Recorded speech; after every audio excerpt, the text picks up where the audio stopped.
Welcome to Conversations with the Candidates. I'm Dave Olson, editor of the Salem News, and we're here with incumbent Mayor Mike Cahill. Welcome. We're here at Aubert Park. Nice sunny day in October, so we took advantage of it.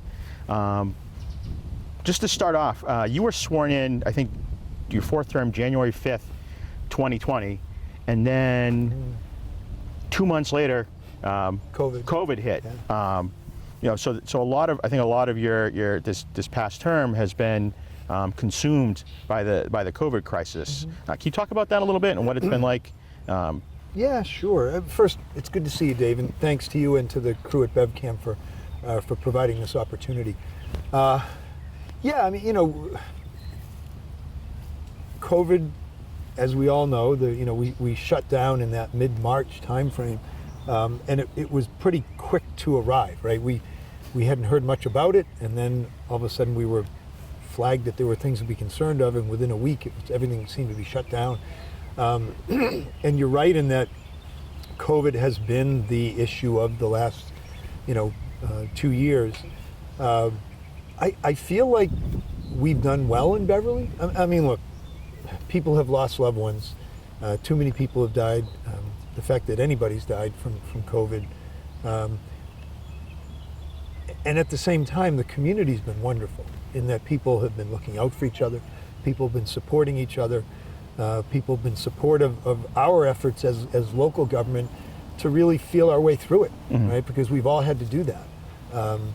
So I've always thought that our community is a resilient community in that in general, and I think people have been stepping up and helping their friends and family who are business owners who've struggled, helping friends, neighbors, family who struggle with physical health, with mental and emotional health, because there's just been a real toll in so many ways.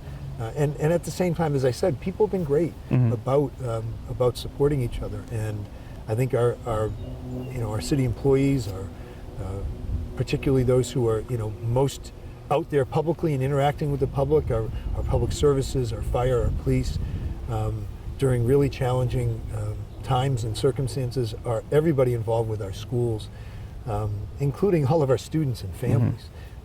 When you think of our school employees, they've had to, pivot has been the word, right? But they've had to do things about 8 different ways over the last year and a half, and they've been incredible in trying to ensure safe delivery of education to our kids, and at a time when our kids have had a lot of challenges thrown in their way beyond academics. Right. They've really been there to help our kids try to stave off some of that social, emotional, and developmental toll that that we would see otherwise from the whole time. Right. Maybe that's a good segue. We're going to talk about schools a little bit later, but you're also obviously a member of the school committee. Right.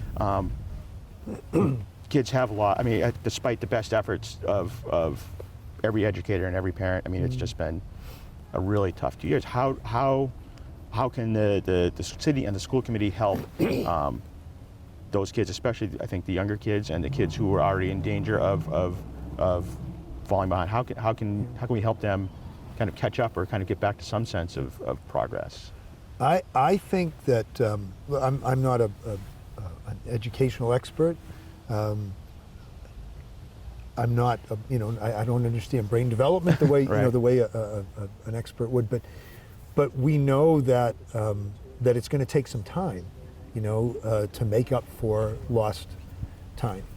Depending on the age level of the kids, I mean, there's basic brain development academically, there's social emotional development, there's, you look at different age levels and critical points in kids developing certain certain skills and and resiliency in their self and their sense of self. The good thing is that for really the only time in the history that that we've lived, there has been money made available from the federal government to address things like that. Money that's come from the federal government to address basic physical health needs right across the community, to support services. There's also been a significant amount of money put to the task of making sure our kids have what they need. In our schools this year, we have really beefed up the the positions like school adjustment counselor and outreach counselor, working with families, working with families in their homes and the kids in the schools. And there's been a lot of, I just think the school professionals, right, the administrators, the teachers, the people we entrust with our kids' education and growth, they've been tracking this carefully. They have asked us for dedicating some of the money in those directions, and I think that'll continue. We again are feeling our way with how are kids doing this fall. One of the questions was going to be, now that we're back with everybody full school day in person, how are kids doing? Where are they at when they come through the door? And I was just at the middle school yesterday visiting some classes and talking with one of the administrators, and they talked about how the first week and a half of school, everybody's just excited to be back. And then in week 2, week 3, week 4, now that we're that far in, they're starting to see what kids have been lacking, what kids really need. And I think that's where those educational leaders are, they've already asked for certain funds be dedicated to certain things, and they've said we'll be back for more as we recognize what we need. Right. I think I could probably say that's true for all of us. It's like knowing where we're all at, because it's almost like in the for the adults too, as things slowly open back up. We've all spent a lot of time working from our homes or working, via Zoom and trying to find out again where we're all at. And our school kids, just to say, some of them were remote all last year, right, and some of them were in school. Some of the remote kids came back in later in the school year, some didn't. So, there is just a range of what kids have experienced over the last year plus, and where they've grown and progressed and where they have missed out on things. And that's not to say the kids who are remote haven't done really well, because a lot of them have. But look, every child's different, and the ability to really focus in on both where they're at academically, and as importantly, and in many ways more importantly, how they are, how is their health, their social emotional development, how is their mental health. So that's really where a lot of the focus is right now. So as far as the agenda that you wanted to set, when you were sworn in 2 years ago, how much of that do you feel you had to set aside to deal with COVID, and what were you able to get That's through? That's a good point. I have to remember what it is. Well, I mean, if you think of some of the project work, that's easier to kind of get your thoughts on. We were able to continue and didn't lose time with the police station, and that was really important. Initially, when COVID first hit, when the shutdown first happened, if you remember, there was a lot of conversation. What about projects? What about public construction projects and other type of public works? Can they move forward? And with a lot of quick attention to COVID protocols and protections, we spent a lot of time with our team on the police station project, and they were fantastic. I mean, our internal team, Mike Collins, head of public services, Bryant Dale's our finance director, Dave Gelano, purchasing agent, Stephanie Williams, city solicitor. A lot of work with our construction team, architectural team, construction team that we brought on board. And the fact that the police are in and they have the facility they've needed for probably 60 years. I mean, and that's better for the whole community as well. We have been able to move forward with a really important multi-site solar project. The solar array up at the old landfill along 128 by Brimble Ave, that went online last year. We also have just finished siting 4.5 megawatts of solar on 5 different sites: the high school, the middle school, City Hall, Senior Center, and then 3 downtown parking lots on a kind of a range of solar canopies over parking, solar on rooftops, solar on the hillside by the high school. And that's taught us a lot, because the ability to start to transition us off of oil and gas for powering our society. Right. Getting around transportation-wise, heating and cooling buildings, something that's really needed by all of us as we try to address climate change, really with some urgency, with a lot of urgency. We learned a lot in that process, and we were able to move those projects forward. The goal is that the construction on all those solar arrays will happen in 2022. So a lot of that permitting with the state, a lot of the permitting with National Grid, who have to they're managing that modernization of the power grid and the ability to give and receive what they call distributed generation of new sources of electricity. We did a lot of work around town, roads and sidewalks, and we've been able. We had a lot of fear. I mean, you know, we were all fear about COVID itself, fear about the financial impacts of shutting down the economy. Right. And if you remember, we weren't able to pass our own budget until late calendar year last year, which meant we were into the new school year and we were working with our own city programming without a final number from the state on state aid. And the state managed to not cut state aid either last year or this current year. They dipped into the state's rainy day fund, they did some other things, and that's helped immeasurably. So we've been able to put more money into roads and sidewalks last year and this year than we had in any other year in my time as mayor. Right. And you know, it's important to people. There's a long backlog of needed work, and we're trying to work effectively at meeting that. So there's a lot that we have been able to do.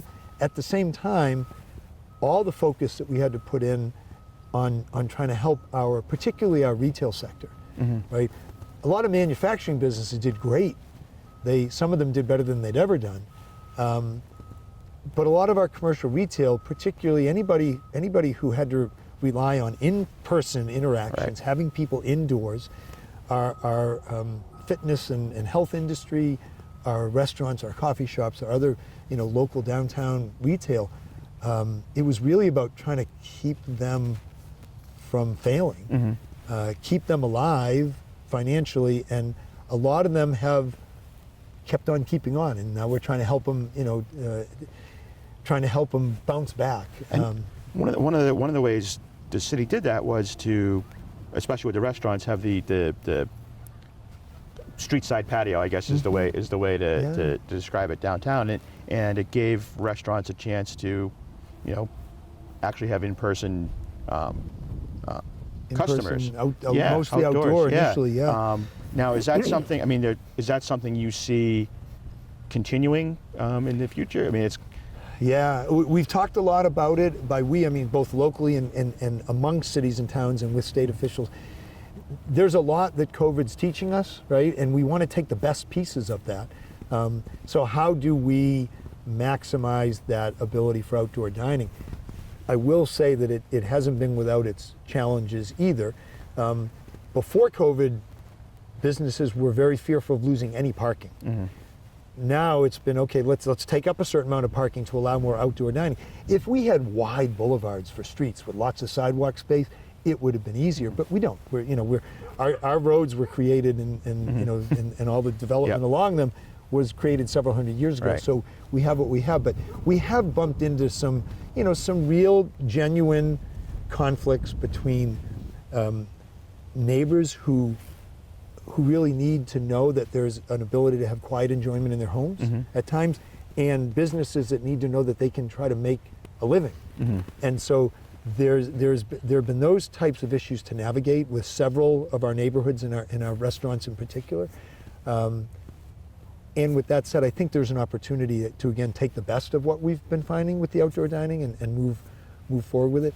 It's the same with work and how people work and where people work. I think we're all learning from that. There's been a lot of talk about the future of work and what does it mean. Right.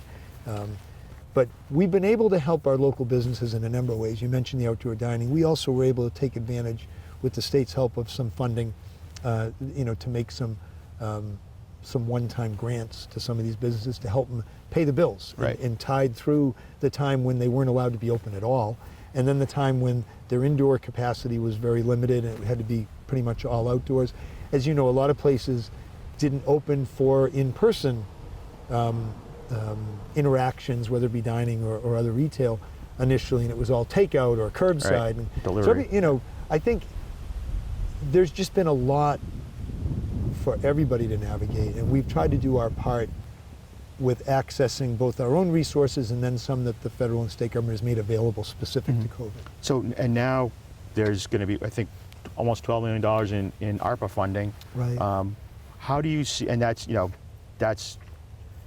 going to be up to the city to kind of apportion that. How do you see? What do you see the priorities for that money? Yeah, so the American Rescue Plan Act is bringing $12.5 million to Beverly, and there's a whole range of eligible categories, right? And we need to be really mindful of staying within those lanes, because we don't want to spend money only to be told by the U.S. Treasury a year or 2 or 3 years down the road that was wrong and give it back to us. Right. And then we'd have to, so we're trying to be thoughtful about that. We did start by having a public conversation. We invited some key stakeholders like a lot of our local nonprofits who work with more at-risk populations, our local business community, and the community at large. And we've gotten a lot of great input about just how and where to invest that money. I would say that, and here's the other thing: we've got 3.5 years to spend it. So it's Right. it's not a mad dash to spend it. You want to be thoughtful and measured. Want to do things that are going to positively impact public health, positively impact our local economy, positively impact people who've been more, on the margin economically, who are concerned about the stability of their housing, not losing their housing, Right, essentially. And so we've got a lot of input on that, and we're in the process of trying to. We created kind of an upfront draft, first kind of cut of here are some things that we think make sense. What do you think? And so now we're in the process of trying to incorporate a lot of the input we've gotten, and then we'll be looking to have some more public dialogue. I would give an example. We know that there's going to be an ongoing need, and we don't know for how much longer, for additional public health staffing. The model that most communities use, we've used for a long, long time: a public health director, a full-time public health nurse, and 2 health inspectors. Not good enough during COVID, and probably not good enough for the long haul for the public health of the community. And COVID pointed up a lot of the health disparities that, really it's a socioeconomic thing. And so we're trying to look at that. We recognize that we're going to need more public health nurses in the near term. We hired 4 part-time public health nurses a year ago, paid with CARES dollars. That was the first round of federal money.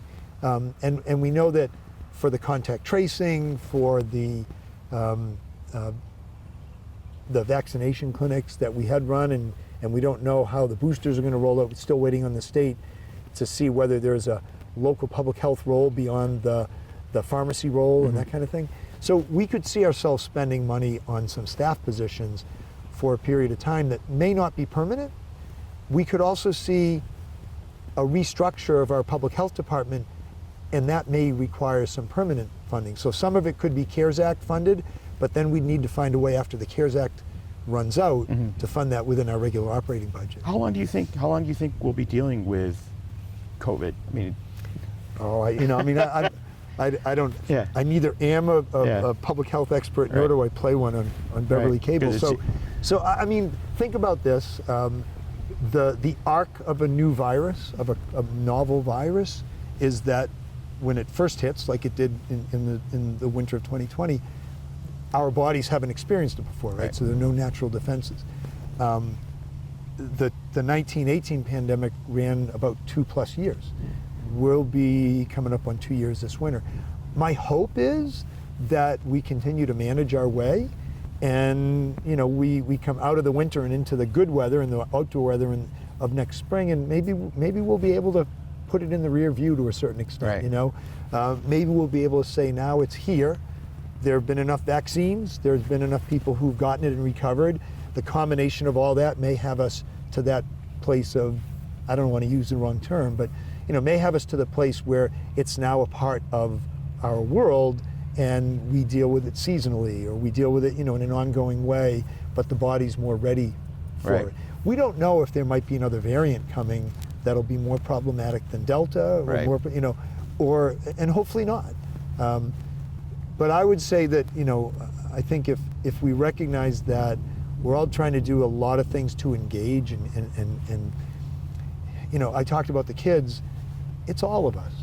And, you know, I think about our seniors, and I think about, you know, people who may be living alone, and their daily interactions of getting out in the public and getting out and being with other people really matter. You know, I think one of our big areas of focus is to look out for the overall health, well-being of the community, both physical health and that social, emotional, and mental health, because, and then, you know, folks who struggle with substance use disorders. There's a lot of toll out there, you know, and so my hope, you asked when is it going to be over? Right. My hope is that if we, you know, as we continue to try to support each other as a community, we're going to go into the winter, shorter days, colder weather, less we can do outdoors. I think we'll be able to do more indoors than we did last winter. I think we're going to need to continue to take measures to be safe about it. And we're going to try to do that, offer that in our own programming, and get us to a place next spring where let's hope that, you know, we can say, all right, the pandemic was, not the pandemic is. Right. Now, shifting to another worldwide crisis, climate change. You know, we're here by the river. You talked a little bit about what the city has done to move towards solar power and to kind of reduce its contribution to the problem. But the other aspect of it is, you know, there are changes already happening, and it seems to have fallen to local municipalities in a lot of cases to, for lack of a better term, harden their own infrastructure and their own shorelines and their own, you know, basements to the effects that are coming. What is the city doing, and what will the city be doing to deal with those real world changes? Right. Well, first thing I'll say is we're fortunate in that our state government has led as well, right? So in some states, there are cities that are fighting against their governors, you know, mayors fighting against their governors, and the states haven't supported programs. Massachusetts as a state has been a leader, and that's very helpful. You know, when you talk about climate change, the two words are mitigation and adaptation or resilience. So the mitigation is, we powered our world for 200 years with fossil fuels. It was a great thing in that it advanced a lot of, you know, a lot of standard of living, right?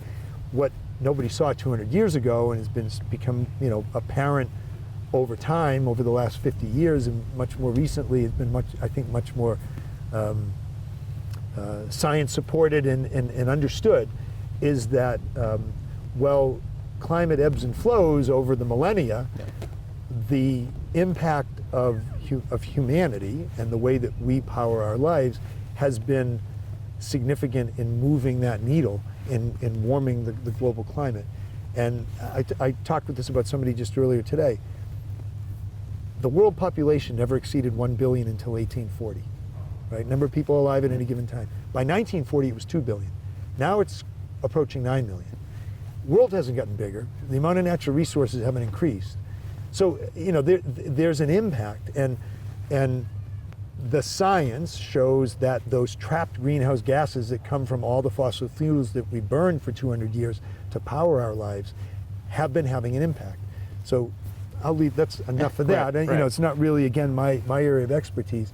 But the goal that we have, and we really need to act with urgency, meaning we've got to work now in 2021 and through the next several years to prepare for a longer transition to move the way we power our lives, the way we get around, the way we heat and cool our buildings, from, at this point, largely oil and gas, to clean and renewable sources. And there's a lot tied up in that, you know, but that's the goal. And so we talk about solar, we can talk about wind, talk about geothermal, and we're working on all of that locally. We in Beverly wrote a climate action plan last year, partnering up with our friends in Salem. And so we've got a 2-community actionable plan that we're all working on together. And that's really the big number one key, is we've got to drive down those emissions so that our kids and grandkids have a climate that's hospitable and supportive of human life, and doesn't really become so problematic that, you know, I mean, it's our job, right? It's our job. is to make sure that things are better for our kids and grandkids. The other piece of it, in addition to driving down the emissions, is dealing with the effects we already see and will see. That's that adaptation. We're sitting here at Obeah. We were able to get a state grant to look at how to address the erosion problems that are very real and apparent here at Obeah Park. I was disappointed that we haven't found, in that evaluation process that the grant went through, we haven't yet got the actionable step forward. We've got to find that together so that we can move on staving off that erosion. We did a similar study of what to do with our main sewage station. So all the sanitary sewer comes in several lines from the outer reaches of Beverly and Wenham and Danvers, and it all ends up down at Sandy Point at the end of Water Street next to the Jubilee Yacht Club. That pump station sends it over to the treatment plant under the harbor. So we don't want, that's a critical piece of infrastructure. We can't ever have it fail. Right. And so hardening that against sea level rise is another. We've been working on the Bass River. You probably have a question there. Maybe we'll get to it on potential Bass River overlay and some additional housing by the train station. One of the pieces there is to make sure that we address the sea level issues, because the Bass River is one of our most vulnerable flooding areas in the city. When you get a high tide mixed with a severe storm, that's where you're worried most about problems there. So yes, coastline is big in Beverly. The impacts on people in their homes of severe weather, severe cold snaps or heat waves, is also a big part of what every community, coastal or otherwise, has to work on. So that's another piece of it. Well, let's take up the Bass River. Sure. This is one of the, it's not the last, but it's probably the next great opportunity for development. Something imaginative. What do you see happening down in that area? What would you like to see down there? So for over 20 years, the conversation has been about a rezone or an overlay there. It's been in the last master plan and this current master plan, which were really community-generated plans that set out the priorities and values of the community, right? I've met recently with both the Ryleside neighborhood and the Goat Hill and downtown Ward 2 neighborhoods around local neighborhood concerns, saying, okay, we understand that this conversation about the need for additional housing and economic development, and how can it be done without negatively impacting our neighborhoods. And that's one of the challenges that any community faces. And we're working to try to address those concerns. The hope is that by early next calendar year, now we'd hope to do it this year, but the timing wasn't working out right, particularly since we were able to get a grant last year that brought some really talented architectural and design experts to the city to help us really envision what should happen here. When you think about land that is literally across the street from one of the busiest train stations in the state, you think there could be a better and higher use than what's there, right? Better than a parking lot for National Grid to park their service vans. Better than some of the other uses along that stretch. And some of those uses we don't want to lose, and we've been talking with some of the property owners about where else they could operate in Beverly other than there. But the need for housing is stark and it's real. Even though people have seen a good amount of development in that Rantoul Street corridor over the last several years, if you look at a 25-year window, Beverly and the region and the state have lagged way behind on new housing starts. During the two recessions of 2003 and 2008, everything sat on the shelf. Nobody was lending, nobody was building. So we have a housing shortage. We have a housing shortage for all stages of life and for all income levels. It's not all to be met in any one place or one way, but when you have the ability to site more housing near public transit, more housing near some of the services people need, so that not every trip is a car trip.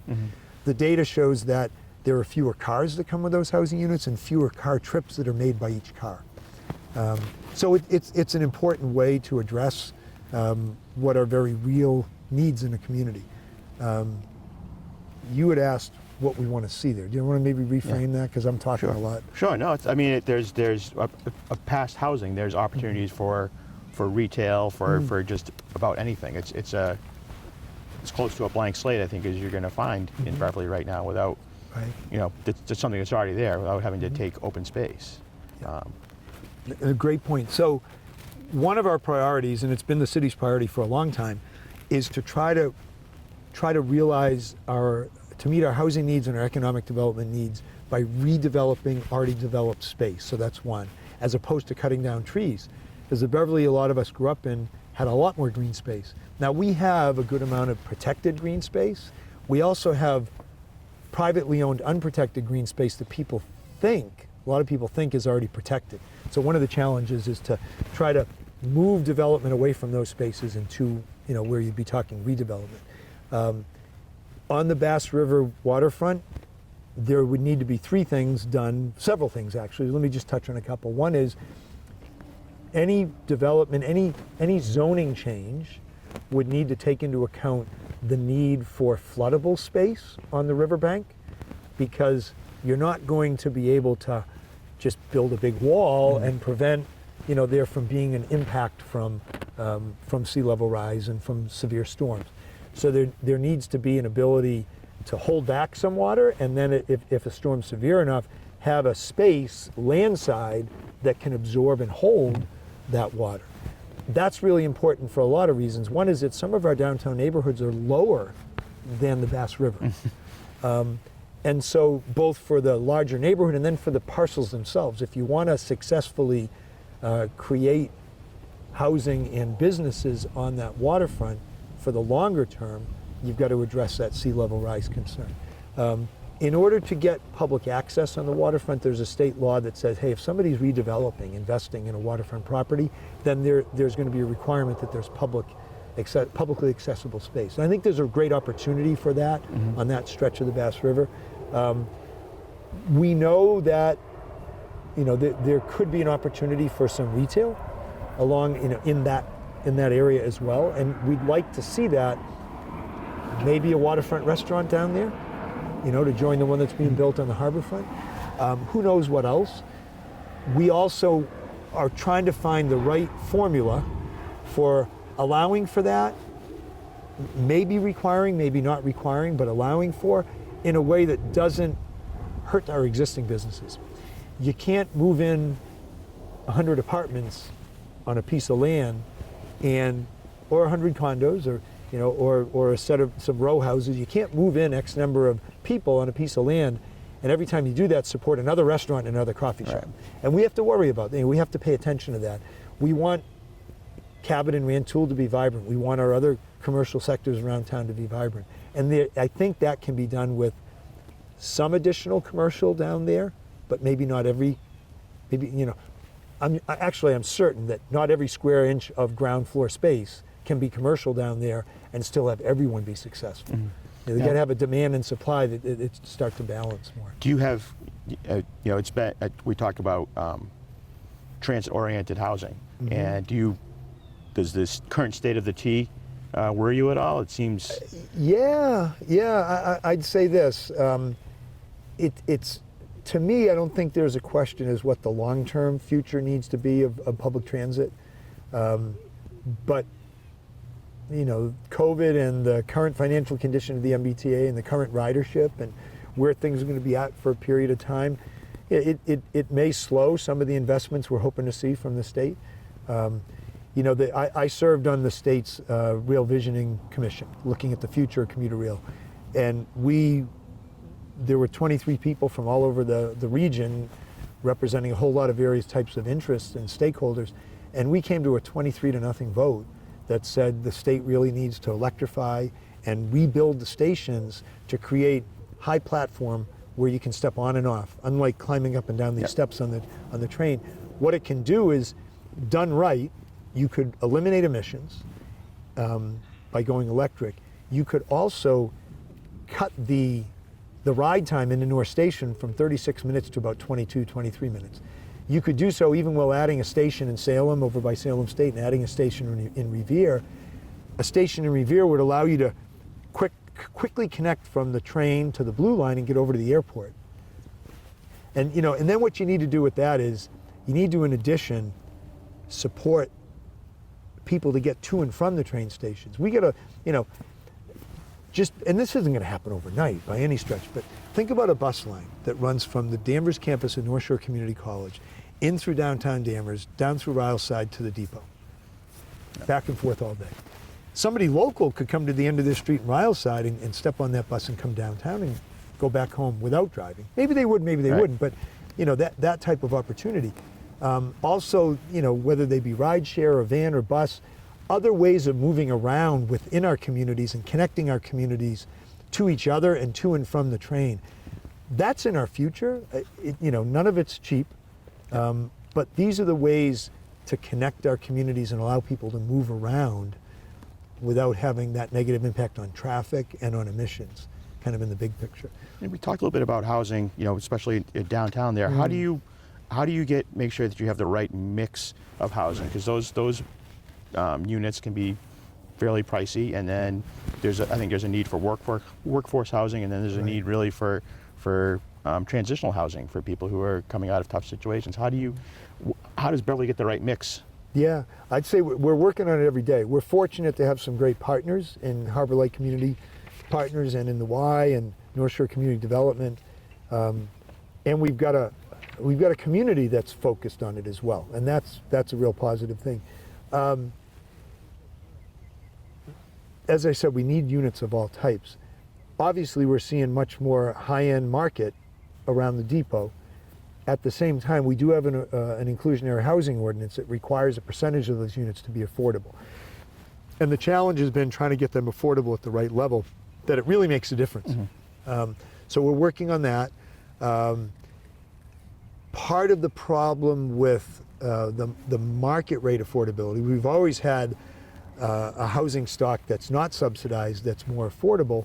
And part of the challenge with that is the shortfall regionally is so stark. The governor wanted to put, I think close to it, I'm going to get the number wrong, a lot of money from the state's share of ARPA funds right into housing production. And that's an important thing for the legislature to support. And we in Beverly can't certainly do it all around the Beverly depots. It has to happen elsewhere in the community as well. And we need to look for opportunities around the other train stations. Some of that is going to need to be timed up with the type of improvements, modernization that the state makes to the overall train line. You can't come in too far ahead of that with some of what might be possible, or you're going to just be, somebody might build housing at one of the other train stations only to have those residents find, I want to go to the depot because they have twice as many trains. So we're trying to be mindful of that. I don't know if I'm getting enough to your question. Some of it is, we had several recommendations come out of the master plan that would have some zoning changes and tweaks within the community. We did a housing needs analysis that really underscores the need. There are about 20 recommendations that came from that, some of which we've implemented, some that we're looking at. And that's all of that has public process involved, needs to and does. And we also have been trying to support our affordable housing partners at every turn. Briscoe just got the state funding to build 85 deeply affordable senior apartments there.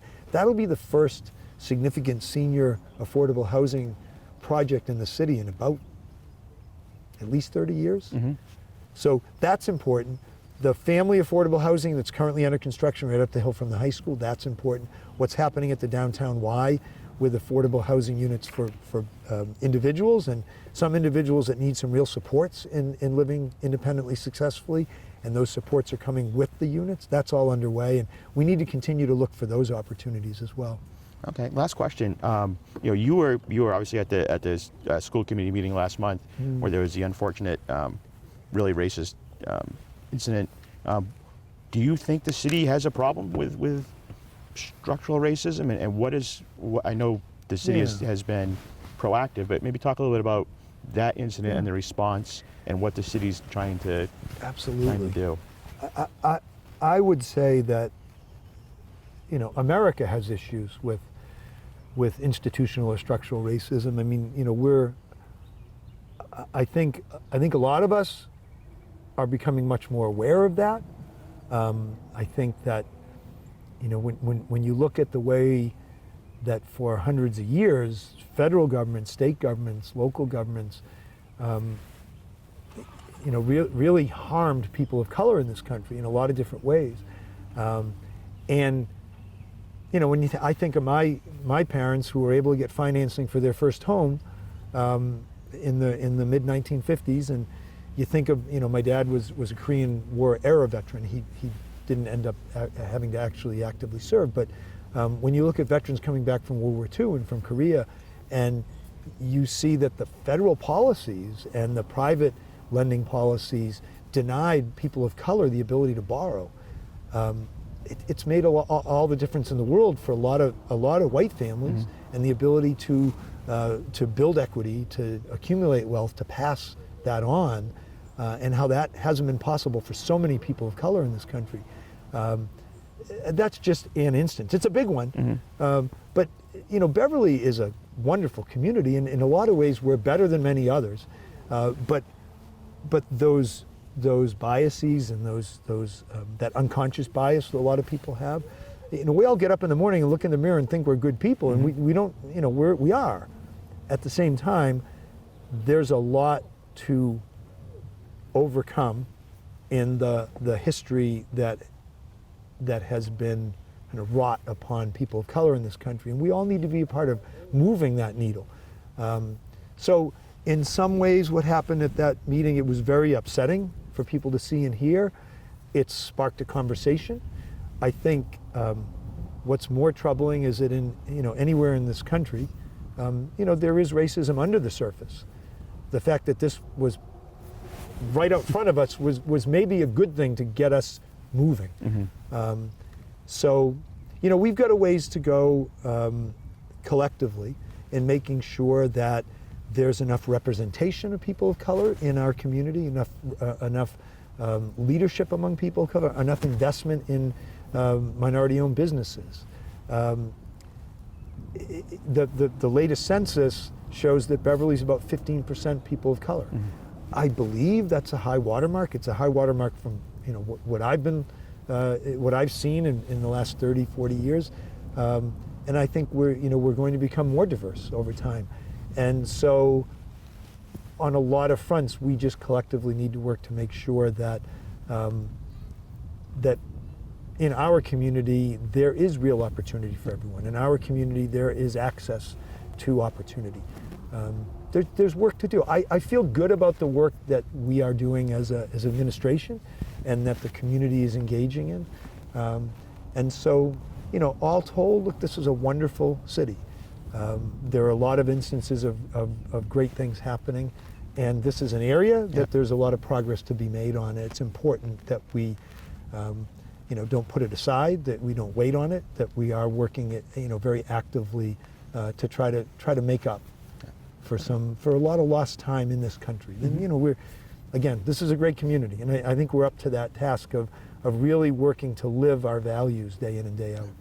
Okay, so you get a couple minutes to talk directly to the voters if you want, and just tell them why they should give you another, hopefully not totally COVID dominated term. Yeah. Well, Dave, thank you. Thanks for this, and I think your questions have been really helpful to get at what's important to people. So there's the camera. Kim's pointing me to it. I'm now well into my 8th year as your mayor. I am incredibly grateful. I love the work every day.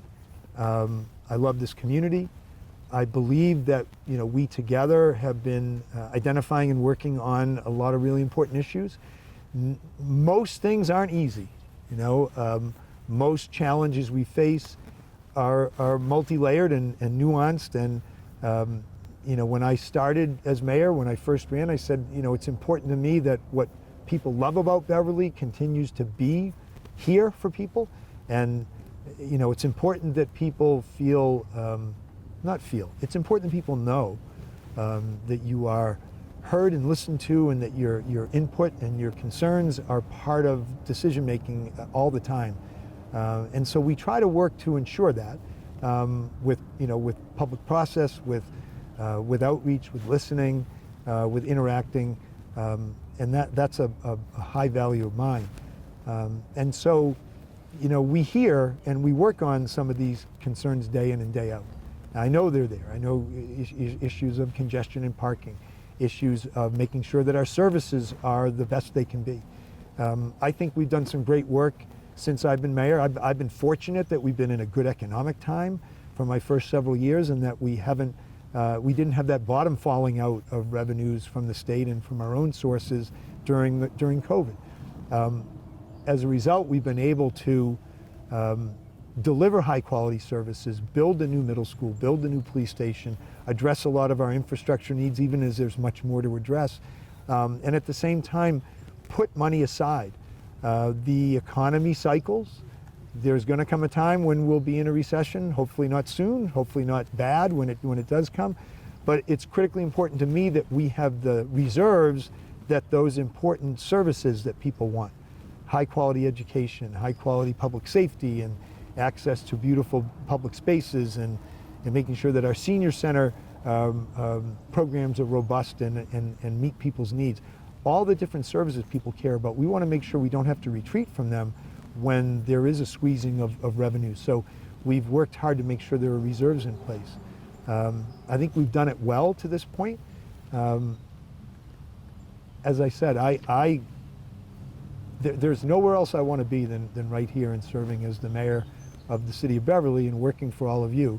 I'm grateful for the fact that I've been able to do it for the past 8 years with you and for you, and I want to keep on serving you and our community in that fashion. So I'll ask you to please give me your vote on November 2nd, and please, you know, keep on letting me and letting my colleagues in local government on the city council and school committee, and please keep letting us know what's important to you, and we'll keep doing our very best to engage in those conversations and make decisions and move forward in a way that works for the community. So thanks. Thanks again, Dave. Thanks, BevCam. And thank you to BevCam, and reminder to everybody else to vote on November 2nd. And in a few seconds, that voter information will be scrolling across your screen. And thank you for being with us.